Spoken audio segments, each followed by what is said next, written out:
Clarice como faz uma introdução, mas tudo bem. Olá, hoje eu tô aqui para conversar com vocês um pouquinho sobre as minhas leituras e sobre os filmes que eu assisti no mês de janeiro. Começando com as leituras, eu fiz 2 leituras no Kindle e uma leitura apenas no livro físico. Eu vou começar pelas leituras do Kindle, porque uma delas foi uma leitura do nosso clubinho, Queria Ler Esse, que foi o livro da Clarice, o primeiro romance dela, Perto do Coração Selvagem.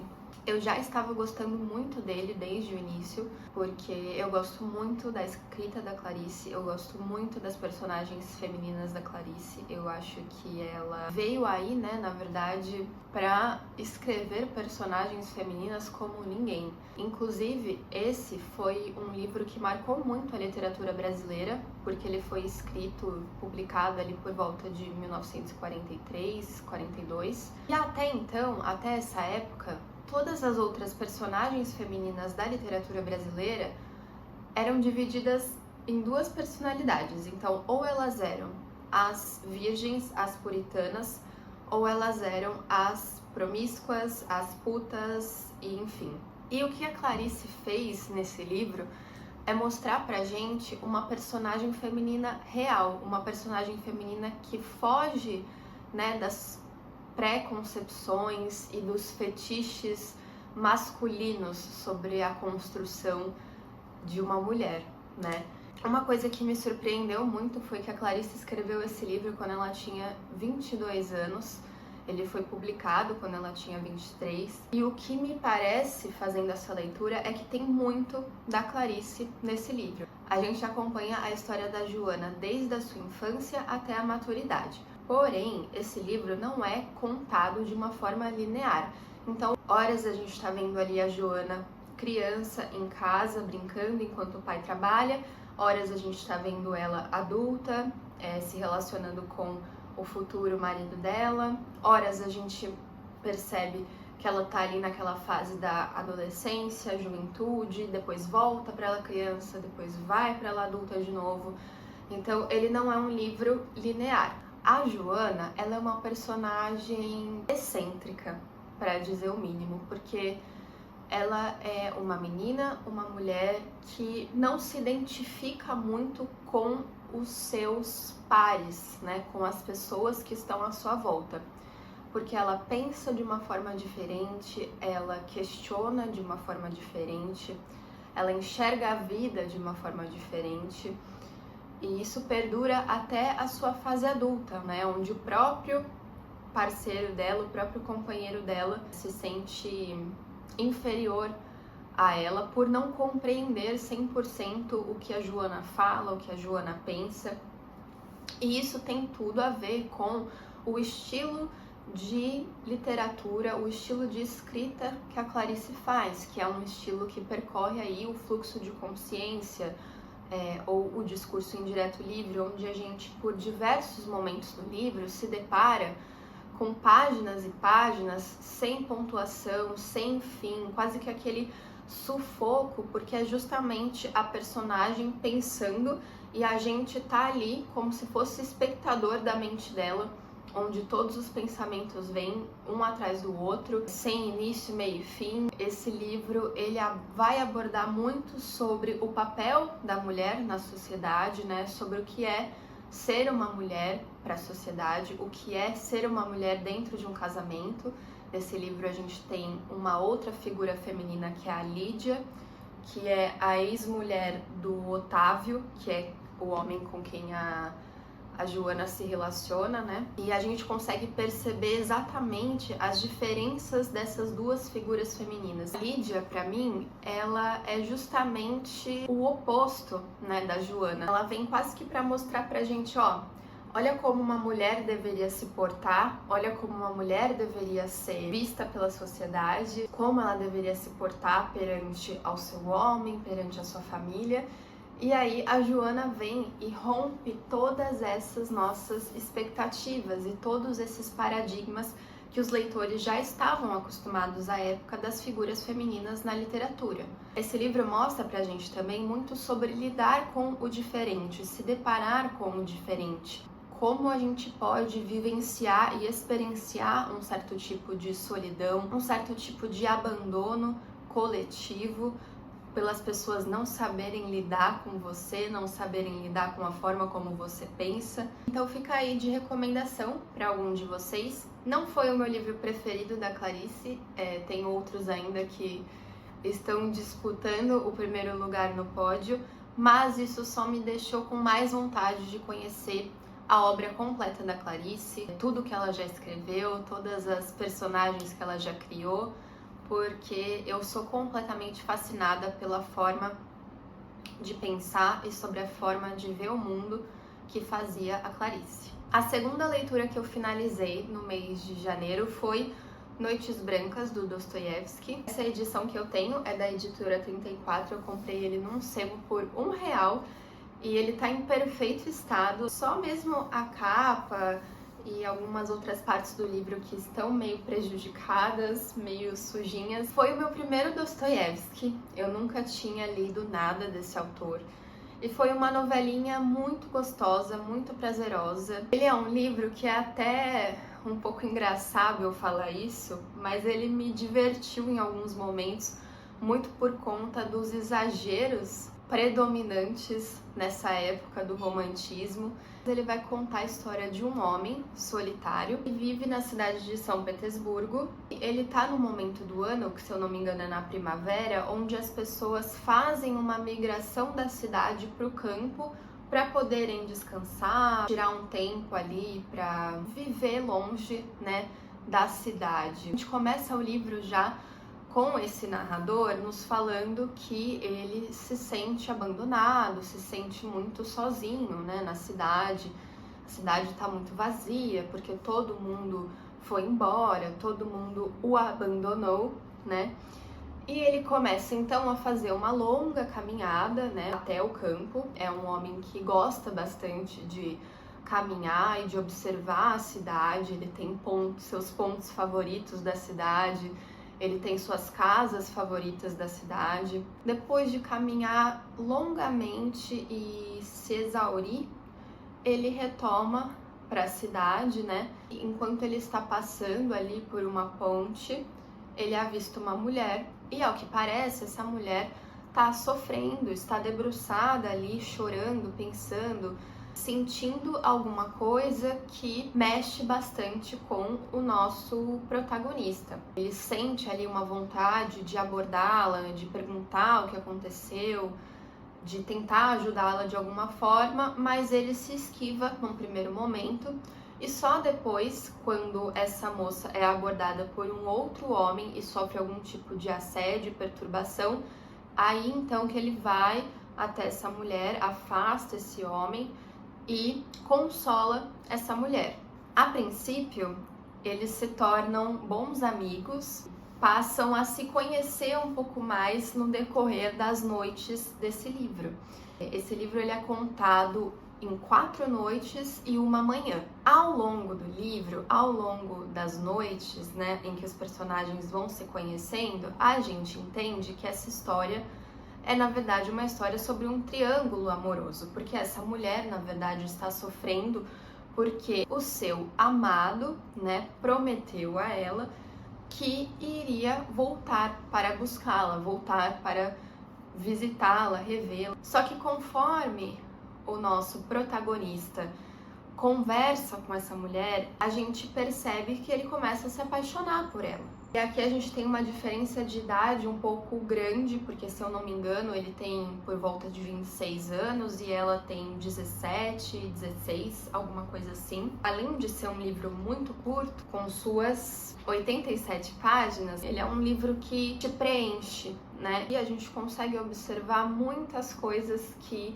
nós vivemos e passamos até hoje nas nossas próprias relações amorosas. Ele é um livro que vai mostrar muito pra gente um pouco sobre a questão do desejo, sobre a questão das frustrações, sobre a questão dos pequenos momentos de felicidade e o quanto eles nos preenchem como seres humanos e como apenas alguns desses momentos são o suficientes para fazerem com que a nossa vida vale a pena. recomendo muito esse livro. É uma novelinha muito curtinha, vale a pena a sua leitura e com certeza eu quero descobrir outras coisas do Dostoiévski. E para finalizar o mês de leituras de janeiro, eu terminei no Kindle também o livro Só Depende de Mim, da autora Sarah Kubrick. Essa autora, ela é conhecida como a terapeuta dos millennials. E apesar desse título parecer um pouco esquisito, um pouco autoajuda, um pouco pró-meritocracia, não é sobre isso que a autora fala. Esse livro ele vai falar bastante sobre o autoconhecimento, a noção do próprio eu. Esse livro ele vai discutir sobre a perda do nosso eu interior, né? E a busca por uma autenticidade na nossa vida. Então ele é um livro que vai discutir a nossa relação com os nossos valores, com os nossos limites.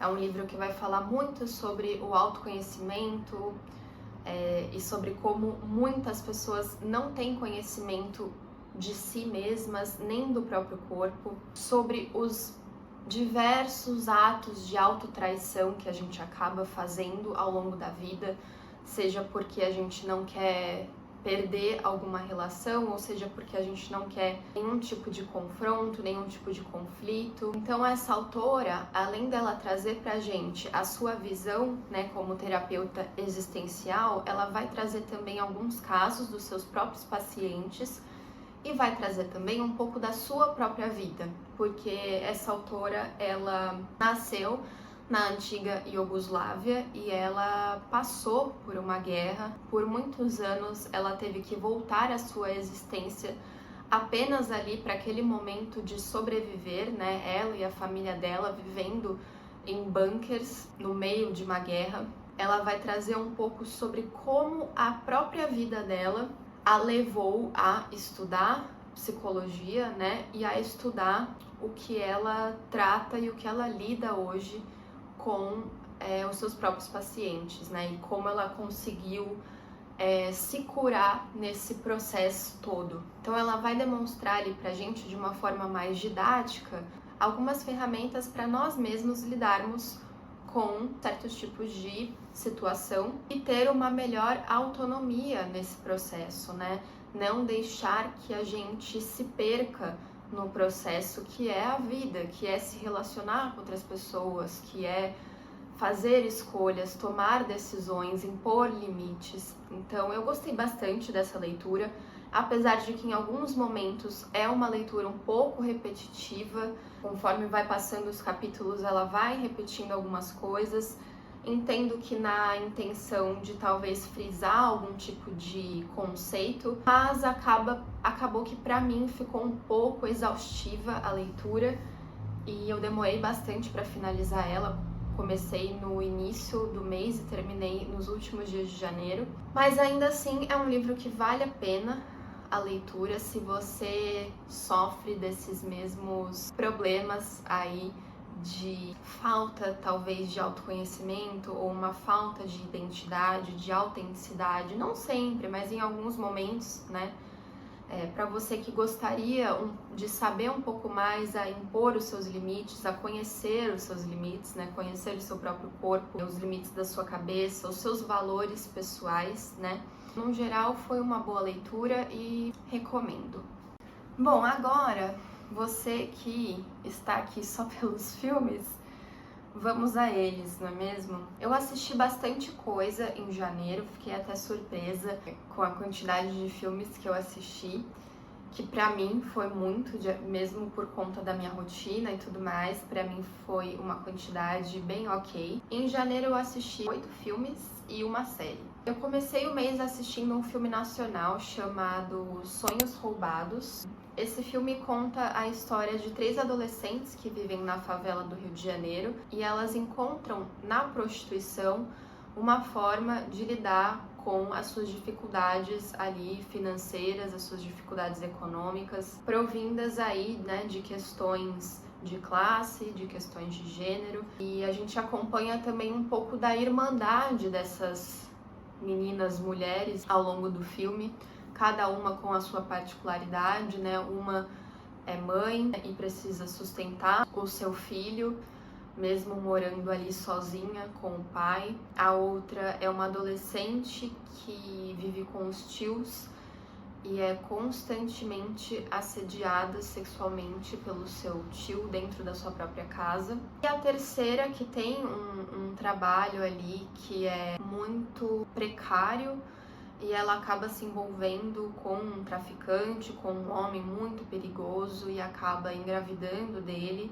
Precisa procurar aí esse tipo de saída para os seus problemas. Foi um filme que me marcou bastante, mas ao mesmo tempo não me bateu tão legal assim, porque parecia em alguns momentos que ele estava romantizando a condição dessas mulheres. Eu acho que é um filme que talvez questione pouco as reais causas desses grandes problemas enfrentados por essas meninas. Ele foi um filme 3 estrelas pra mim. Depois disso, eu fui assistir no cinema o melhor filme do ano. Eu estou falando de Valor Sentimental. Esse filme ele é dirigido pelo norueguês Joachim Trier. Esse diretor, ele é o mesmo diretor de A Pior Pessoa do Mundo e Thelma, que são 2 filmes que eu sou completamente apaixonada, são filmes lindos.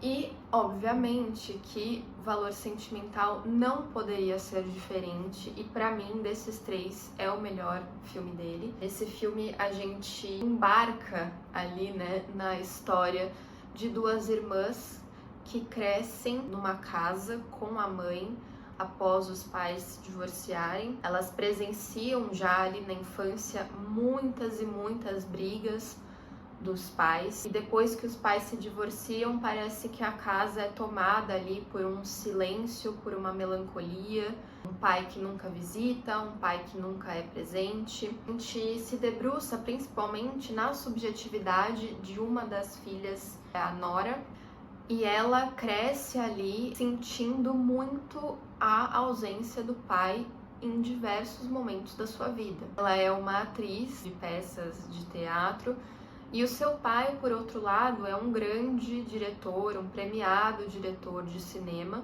que nesse momento atual, onde a gente acompanha a vida deles no filme, ele volta depois de anos sem falar com as filhas direito, sem se fazer presente na vida das filhas, para convidar justamente a Nora para atuar no filme dele. E aí, a partir desse momento, a gente entende que a Nora, ela é muito comovida por diversos sentimentos ali de mágoas, ressentimentos, traumas, né, por se assim dizer, que seu pai deixou na vida dela, né? Essas cicatrizes, essas marcas que a ausência do pai deixou na vida dela. A gente entende ali que é uma família que comunicação não é o forte, né? Porque existem muitas coisas que não são ditas.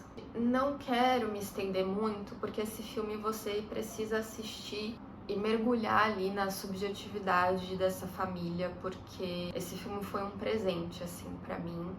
É um filme que vai falar muito sobre ausências, um filme que vai falar sobre perdão, é um filme que vai falar sobre valores. Vale muito, muito, muito a pena. Vale cada minuto da sua existência. Não poderia ter outra nota pra mim que não fosse 5 estrelas e um grandíssimo coração, porque foi um dos melhores filmes que eu vi nos últimos tempos. O terceiro filme que eu assisti em janeiro também foi no cinema e foi Marty Supreme, o famoso filme aí do Timothée Chalamet, que tá aí se empenhando num marketing absurdo por conta desse filme. Ele tá quase se tornando o próprio personagem do filme na vida real, né? Uma pessoa extremamente arrogante, extremamente egocêntrica. Basicamente sobre isso que fala esse filme, né? A gente acompanha aí um jovem adulto, o Marty Mauser, que ele é um grande jogador de ping-pong e ele tá aí na sua busca como um bom estadunidense né, na sua busca pelo sonho americano, né? Ele quer se tornar o melhor do mundo, ele quer derrotar todos os outros jogadores do mundo. E aí a gente acompanha ele, né, nessa jornada, e a gente percebe que ele não tem limites, porque ele não tá preocupado se ele vai decepcionar pessoas no caminho, ele não tá preocupado com a mãe dele, ele não tá preocupado com a mulher que ele se relaciona e que ele faz um filho nela. Ele não tá preocupado com os seus amigos, né? Ele não tá preocupado com praticamente ninguém, a não ser consigo mesmo e com o seu grande sonho, não é mesmo? Esse filme funcionou muito pra mim pelos aspectos técnicos. É um filme que tem uma montagem maravilhosa, tem uma trilha sonora maravilhosa e os figurinos são impressionantes, as atuações são impressionantes. Mas o texto, né, o enredo do filme não é uma coisa que me pega muito. Por isso é um filme que pra mim foi 3 estrelas e meio. Depois de Marty Supreme, eu assisti a Frankenstein, do Guillermo del Toro, que também é um dos filmes que está concorrendo ao Oscar de melhor filme. Me surpreendi bastante até com esse filme. Ele é um filme que conta a história, né, do monstro, né, da criatura, do Prometeu moderno, de uma perspectiva diferente, porque a gente começa o filme acompanhando a tripulação de um navio dinamarquês que encalha ali no gelo, e eles estão ali tentando se libertar daquele gelo para poder voltar para suas casas, né? E eles são subitamente atacados por uma criatura enorme, por uma criatura esquisita que tá, na verdade, perseguindo um homem que tá sem uma perna. E aí esse homem acaba sendo acolhido no navio, passa a contar a sua história pro capitão. E aí a gente descobre que esse homem é, na verdade, Victor Frankenstein, e que ele tá fugindo ali da criatura que ele mesmo criou. E depois a gente vai acompanhar a história pela perspectiva da criatura. É um filme muito bonito, é um filme bem romântico. O próprio monstro, né, a própria criatura é um galã. Você acaba ali sendo completamente puxado para essa atmosfera um tanto quanto romântica, né? Mas isso não é nenhum demérito. Eu gostei bastante do filme, mas não é o meu estilo de filme, não é o tipo de filme que eu gosto. Então, por isso, também 3 estrelas e meio.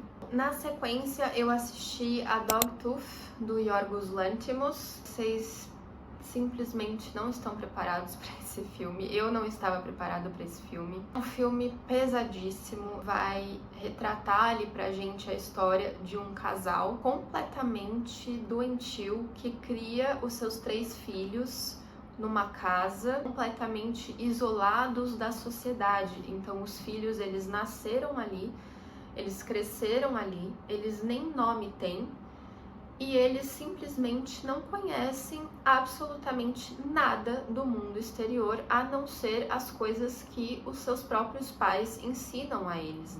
Enfim, não vou me estender muito. É um filme que tem um final aberto, então vai depender bastante aí da compreensão, da interpretação do próprio telespectador. Estou dando um alerta aqui que não é um filme fácil de ser digerido. Ele não é um filme para todo mundo. Se você não gosta de filmes que são incômodos, de filmes que são violentos, de filmes que te tiram da sua zona de conforto, não assista esse filme.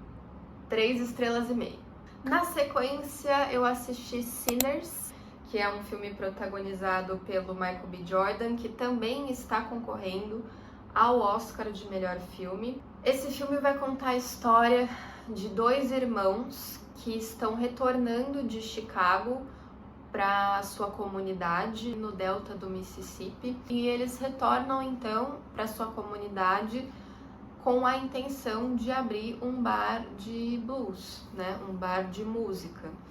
E a primeira pessoa que eles recrutam é o primo deles, que é um jovem guitarrista muito talentoso, que é filho de um pastor de igreja. E enquanto eles estão ali, né, na sua aventura, na sua peregrinação, para recrutar as personalidades ali da sua comunidade para construir juntos e somar ali no bar de blues. Enquanto isso, um vampiro irlandês tá fugindo ali de uns caçadores indígenas e ele arruma abrigo numa casa de um casal racista. E aí ele acaba transformando esse casal também em vampiros. Esse filme ele se passa todo num dia só, o que eu achei bem legal. Em determinado momento, esses vampiros se aproximam ali do bar dos irmãos, porque eles começam a escutar a música que tá vindo daquele lugar, as pessoas se divertindo, as pessoas dançando. E ali é travado uma grande luta, né, que a gente percebe ao longo do filme e ao longo das cenas, que é uma grande luta, na verdade, por liberdade, né, por sobrevivência. É um filme que te faz entender o porquê você gosta de filmes, assim. Eu acho que esse é um bom resumo, assim, do que foi essa experiência pra mim e recomendo bastante. É um filme 4 estrelas pra mim. Na sequência, eu assisti o segundo filme do Yorgos Lanthimos do mês, que foi Bugônia. E aí esse filme é o filme que tá concorrendo ao Oscar esse ano também como melhor filme. Mas assim, o que falar? A gente consegue perceber que o Yorgos, ele tá com um hiperfoco absurdo ali na Emma Stone e no Jesse Plemons. E ele tá lançando praticamente um filme por ano, mas que, na minha opinião, a qualidade não está acompanhando. Então, Bugônia vai contar a história de um rapaz e ele está treinando ali o seu primo para vingar a sua condição ali, a condição de vida e as diversas violências que a sua família sofreu, de acordo com ele, na mão dessa grande CEO farmacêutica, que é interpretada pela Emma Stone. Então eles tramam o sequestro dessa grande figura importante ali, né, no cenário da indústria, com a teoria de que essa mulher é, na verdade, um ET, um alienígena, e que ela tem planos de destruir o planeta Terra. É interessante filmes sobre paranoias e teorias da conspiração? É interessante. É um filme que transforma toda uma questão social num grande espetáculo de teoria da conspiração. Então, pra mim, foi como se o Yorgos estivesse fazendo um filme pra Netflix, sabe? Como se ele estivesse fazendo um episódio de Black Mirror. Esse filme não funcionou tanto pra mim. Definitivamente não é meu favorito do Yorgos, mas ainda assim as atuações estão impressionantes. Então, 3 estrelas para Bugônia.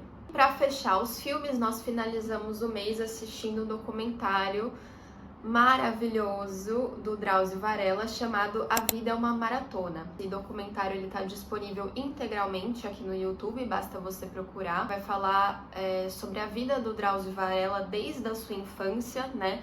Do lugar onde ele viveu, nasceu e cresceu em São Paulo. E nesse documentário a gente vai entender como a corrida foi um grande step, assim, uma grande virtude na vida do Drauzio. É assim impressionante acompanhar a vida dele e eu acho que é um documentário que qualquer um pode assistir, qualquer um deve assistir, porque a vida do Drauzio Varela é definitivamente uma das coisas mais interessantes que talvez você vá acompanhar e descobrir.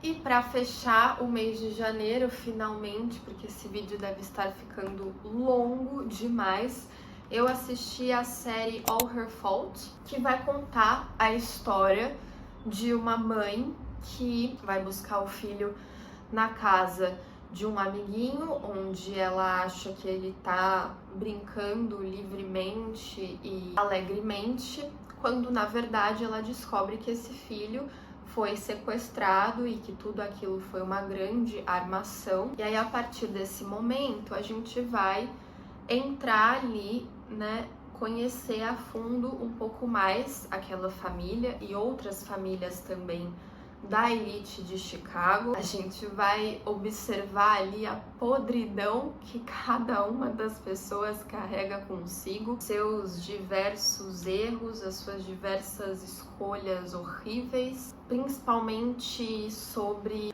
a forma como os homens enxergam as mulheres, né? Eu achei o enredo muito bacana.